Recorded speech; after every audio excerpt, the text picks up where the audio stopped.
Nicholas Reinhardt's 26, is a writer-director who was born and raised in the western suburbs of Chicago. An imaginative and energetic only child, his parents spent years trying to channel his enthusiasm, finally enrolling him in the local theater, children's theater production and sparking a lifelong love of live theater. Nicholas attended Illinois Wesleyan University in Bloomington, Illinois, graduating with a BFA in music theater. He returned to his hometown and quickly became active in Chicago's vital theater scene. In 2012, he was invited to join Circle Theater as a company member, and within a year he was promoted to producing director. He oversaw the remount production of the Jeff Award-winning When the Rain Stops Falling in the City, as well as 2 other full productions.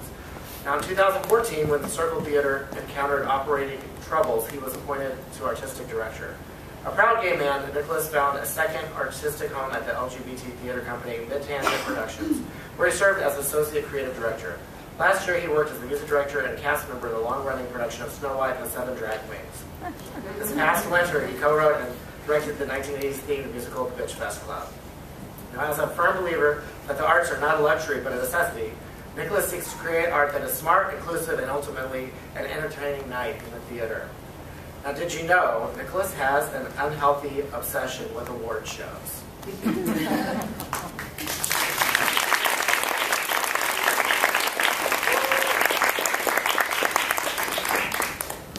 I realize now how pretentious the award show thing sounds. But if you ever want to talk Oscars, I'm your guy. I'm sitting in the back here, and I'm like getting smaller and smaller, listening to this incredible group of people talk about what they do. And I mean, you know, when the hardest thing you have to do for your job is get 8 drag queens to do the same thing on a stage, it's you seem a little. I seem a little out of my league here. But I want to thank Windy City Times for this incredible honor. I'm very humbled. I want to thank my boyfriend Adam for his support in everything I do, and my parents who love me unconditionally and come to everything no matter how bad it is. Again, I feel so out of my league up here, but I applaud each and every one of you. And if you're ever at Hydrate at 7 Drag Queens, find me and I'll buy you a drink. Thank you.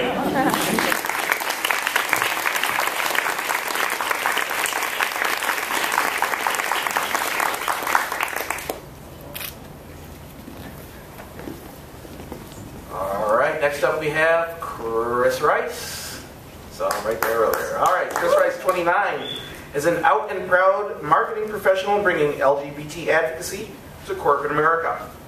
Having grown up in rural Hickory Tree, Tennessee, and coming out at the age of 15, Chris decided he would never go back into the closet to climb the corporate ladder.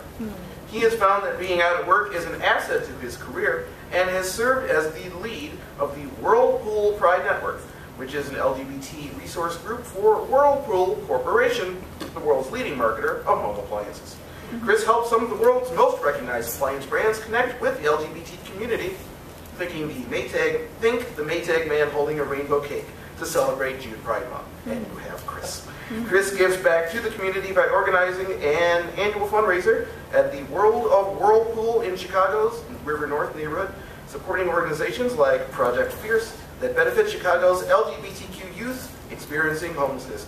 And did you know, in Hickory Tree, Tennessee, Chris went to high school in a NASCAR track.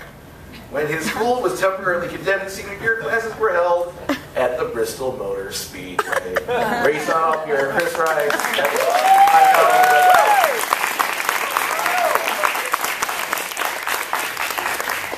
So that all was true, so thank you. No, I want to first of all thank my friend and coworker Brett Gorman, who's here today, who I also call my handler because he wrote my bio. And he works in corporate communications, so it sounds very corporate and very funny at the right times, right? But I really want to thank him for nominating me. Brett had the role before I did, and he knows exactly how difficult it can be to be out in a corporate environment. Fortunately, at Whirlpool, it's not very hard to do that. It's a really great place to be because I have the opportunity to talk to senior leadership and make sure they understand the nuances of what it's like to be out at work, how important it is to be able to feel comfortable having your partner's picture on your desk, how important it is to have just kind of an identity with people and feel like you're in a safe place.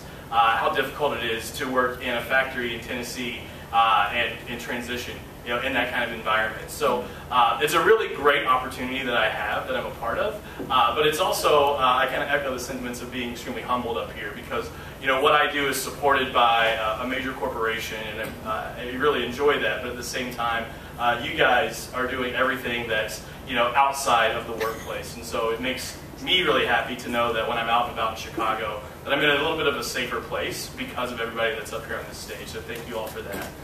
The last couple of things I want to say is thank you to my partner Jose, who's here as well. Thank you all for the flowers in the back. I don't know you, but no, okay. I'm sure somebody will love them. Jose, take note. I need some flowers later. But honestly, working in corporate America, I think you guys have always heard, corporations are people, that whole thing. My job is just making sure that if we're a good person, right? And making sure that we're leveraging everything that we can to make sure that everybody feels comfortable in the workplace, out of the workplace. And I would be remiss if I did not say that this coming Saturday, celebrating June Pride Month at our facility downtown Chicago on LaSalle, we are having a big event for Project Fierce, which is a great resource for LGBT homeless youth. It's a great event with a vegan drag queen chef, the Hardy Boys, who you guys know very well as well, I'm sure, and a DJ on a rooftop party for a cookout. You can't ask for more, and we're going to hopefully raise a lot of money for them. So please come out and join us, and thank you guys so much. Thank you, Windy City Times.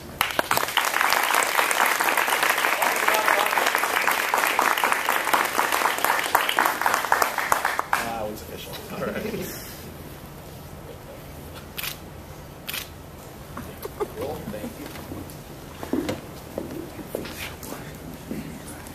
Ian Harris Schroeder. Ian, it's not here. All right, moving on.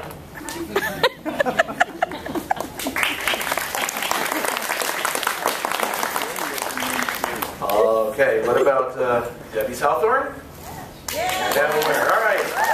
Debbie Southorn, 26, grew up near Portland, Oregon, and moved to Chicago in 2010 after getting a BA in music and a minor in American Ethnic Studies at Willamette University. She spent her first 2 years in Chicago teaching youth media and the past 3 advocating against militarism with the American Friends Service Committee. Since 2010, she has volunteered and coordinated childcare with other queers in the Chicago Child Care Collective. In 2012, Debbie helped lead a campaign pressuring Central and Halstead to cancel its support of the Chicago Festival of Israeli Cinema in solidarity with Palestinian queers living under military occupation. In 2013, she co-founded the Chicago chapter of Black and Pink, a national organization of LGBTQ prisoners and free world allies that challenges the violence and isolation of the prison industrial complex. Debbie just got back from a 4-month stint in the Bay Area of California, where she participated in the Ann Braden Program, a political education and training program for white anti-racist organizers run by the Catalyst Project. And did you know that Debbie has a chip blog? ReallyGreatChips.tumblr.com, and she really loves Doritos and Diet Dr. Pepper. Debbie Southorn.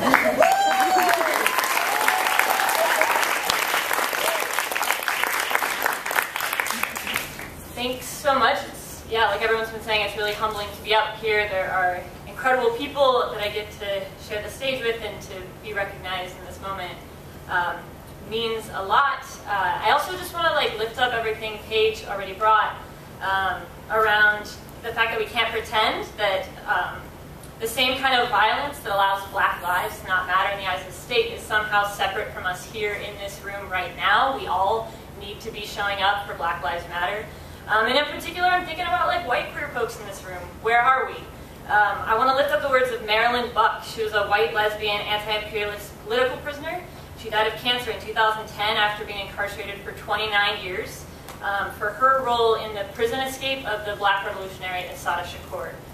So she wrote this piece in prison 20 years ago, and it was called On the Burning of African American Churches, which that title alone makes me feel like we're caught in a nightmarish historical loop. But she said, we white people in the U.S., no matter how poor, how exploited, religiously, or sexually oppressed we may have been, we've never had to live under the brutal vise of racism. Unless we look that racism in the face and challenge it, we will remain complicit with a system that in the end will crush us all. To heal the body, you sometimes have to give up what you think is good for you because it's poison. There are no good old days to go back to. You may say, there's nothing I can do about it. I'm just one person. And that's not true. You're one person in a community of people. And the stronger our voices, the more potential we have to stop these vile acts. So where do we stand in our queer communities and white queers? Which side are we on? What are we doing to end state violence, to end white supremacy, to challenge anti-black racism, to end wars abroad, and the violence that happens every day on queer and trans people of color, on our friends and loved ones right here? More of us need to be more loud about the fact that we want queer liberation to mean black liberation. We don't see these as separate. These efforts as separate. And until our efforts reflect that, then I'm worried that at best, all we're going to do is become irrelevant. But at worst, we're actually going to get in the way. So give money, give time, show up to Black Lives Matter, because there's no time to lose and only lives to gain. We can do more to follow the leadership of queer and trans folks of color who are on their front lines of showing us what a different kind of world can look like. And real quickly, many thanks to all the people who pulled me into this life-affirming work. I've only just started, and the amazing community that's nurtured my growth along the way. Miriam Kava and Joey Mobile to start, my dear friends in this room, my incredibly fierce partner Monica, who puts up with me and inspires me, and to my family. So again, like others have done in lifting up, there's a long legacy of this work before us. So I just want to thank the badass queer and trans fighters of color who birthed the queer liberation movement by saying enough is enough to the police and demanded that we all stop being forced to hide or deny or be punished for being our true, beautiful, fabulous, and loving selves. No pride for some of us without liberation for all of us. Yeah.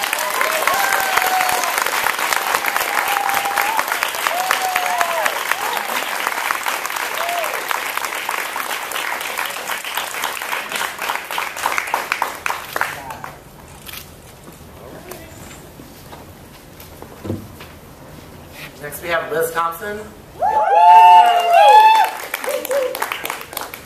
Liz, who's 29, grew up in Charlotte, North Carolina before moving to Chicago in 2008 after completing a bachelor's degree in sociology at the University of North Carolina at Chapel Hill.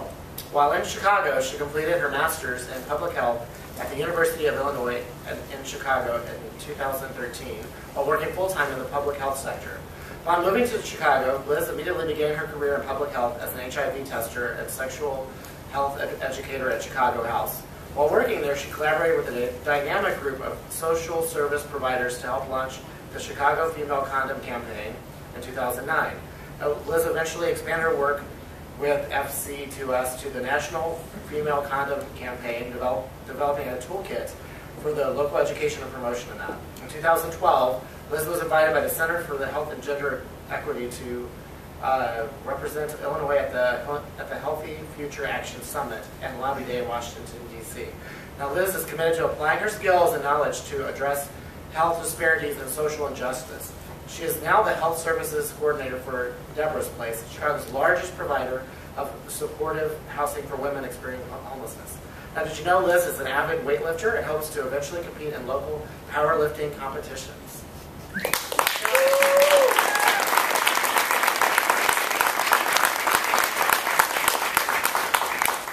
Thank you. I truly feel honored to be here today. I can't help but think about all the support that I received to get me to this place, a place where I have a career, something that I chose, something that fulfills me, that I love. But I do know that part of what brought me here wasn't just hard work, it was privilege. And I never experienced racism or discrimination. I haven't endured adverse childhood experiences. I don't walk down the street wondering if I'm going to be killed for who I am or arrested. And I haven't endured any of the struggles that many individuals face to get me to where I am. So what I want to do is just really think about the individuals who should be here but aren't, those whose voices have been erased, whose bodies have been erased, and I want to accept this award for them. So, thank you.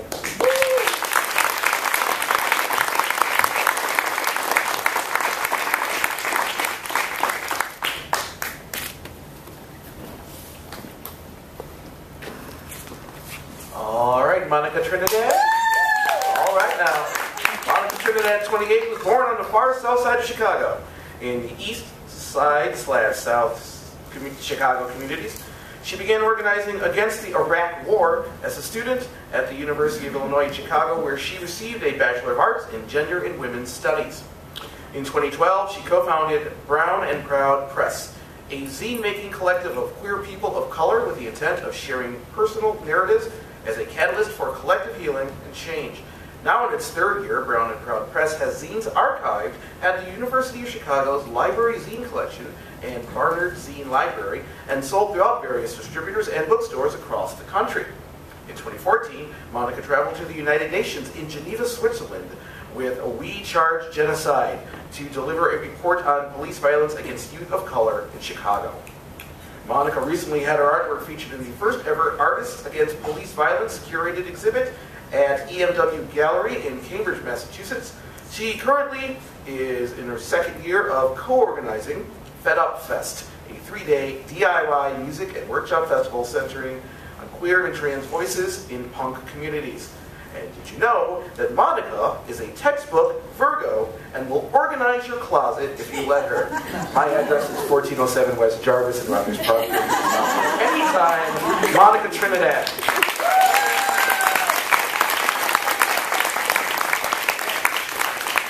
I got some things to say. So first I want to thank Windy City Times, of course, for publicly acknowledging me and my work. I want to thank my 17-year-old sister, who is here as my guest today, who gave me the courage to come out to my family a year and a half ago and is definitely way cooler than I'll ever be. To my partner, Debbie, who also won 30 Under 30 this year, thank you for demonstrating what it means to show up and for bringing some refreshing Gemini air to my grouchy Virgo earth. And thank you to my mom and dad, also here as my guests today, for making some serious progress in the last year and a half. Thank you for always showing me solid, unconditional love. Tiffany Gooden, age 19. Paige Clay, age 23. Sandy Woolard, age 28. I just wanted to quickly acknowledge that these women should be in this room today. These women were all in Chicago, all under 30, all trans, all black. Rest in power. And while these women were not murdered by police, they were murdered by a system that deems black, queer, and transgender bodies unworthy and disposable, a system that police are very much a part of. Sylvia Rivera, the late transgender activist and revolutionary and founder of the Gay Liberation Front, once said that they always felt police were the real enemy. Historically, queer people of color, street youth, drag queens, and trans people have methodically been the targets of police harassment and violence. Stonewall was a response to police violence. The Compton Cafeteria Riot was a response to police violence.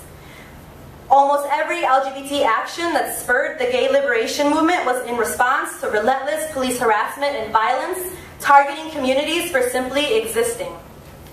I'm incredibly lucky to have not only found community with queer and trans people of color who actively seek alternatives to things that oppress us, like prisons and police, but that also actively remind me that no one is free until everyone is free.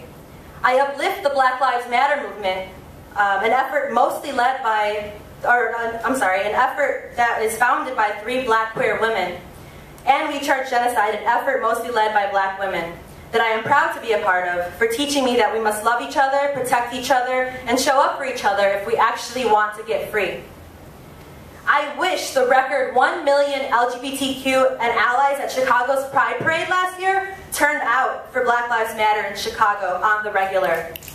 I want to proudly be a part of a queer community that turns out thousands upon thousands of angry, fed-up queers who are tired of seeing black people getting murdered in the streets every 28 hours.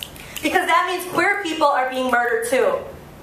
I want us to remember how on the 1-year anniversary of the Stonewall riots in 1970, LGBTQ activists marched past a New York City detention house where 2 Black Panther Party women were being held, chanting, "Free our sisters, free ourselves." As an anti-capitalist queer, Committed to dismantling oppression, I hope I continue to do this work while remembering that police violence has historically been centered to the queer agenda. Let's not forget that legacy. Let's not forget that when black people get killed, queer people get killed. That when black people get free, queer people get free. That when they breathe, we breathe. Our liberation is bound up together. Thank you.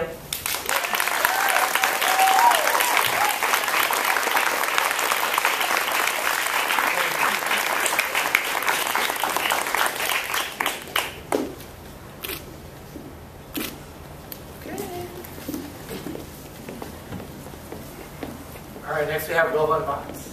Will? Not here. Will. Get out of tech. Oh, well, all right. That's lovely, though.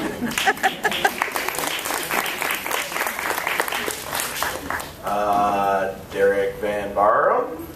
Aha. 29. He was born and raised South Mississippi. Southern gentleman to the core. He attended the University of Mississippi, or Ole Miss.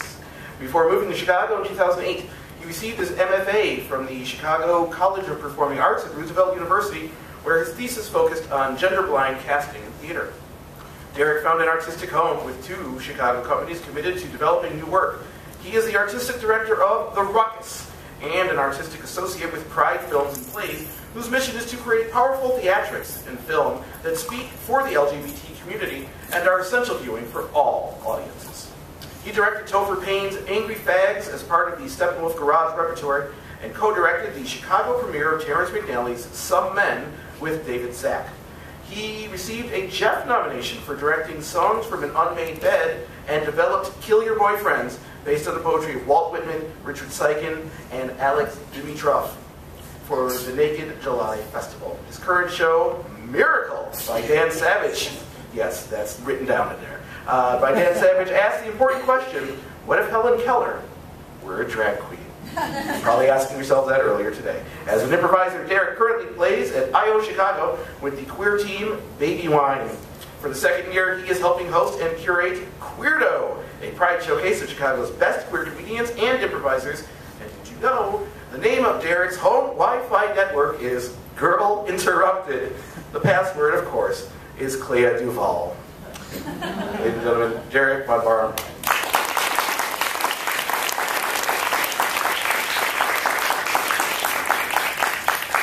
There's a tiny photo of myself here. Thank you so much. So much has been said this evening that if... congratulations, you guys. Seriously. You know, growing up in Mississippi, for a long time, I found it very hard to find my voice. And it's an honor to be on stage with so many people, slightly younger than myself, who have such distinct, confident, well-developed, loving, supportive voices. So congratulations to everyone on this stage. I feel growing up, it was sort of important to have that dual realization that I'm an individual and yet I want to be part of a larger community. And this evening, if nothing else, proves that there are some incredible individuals working in this city, and just seeing the love and support that's outpouring for everyone on this stage for each other is wonderful. So let's fight the good fight, let's keep doing great work, and I can tell you I'm leaving this stage more inspired than any other stage I've left in my life, and I promise to everyone on this stage and everyone in this audience to take this inspiration and create art that tries to change people's lives in the same way that all the hard work you're all doing.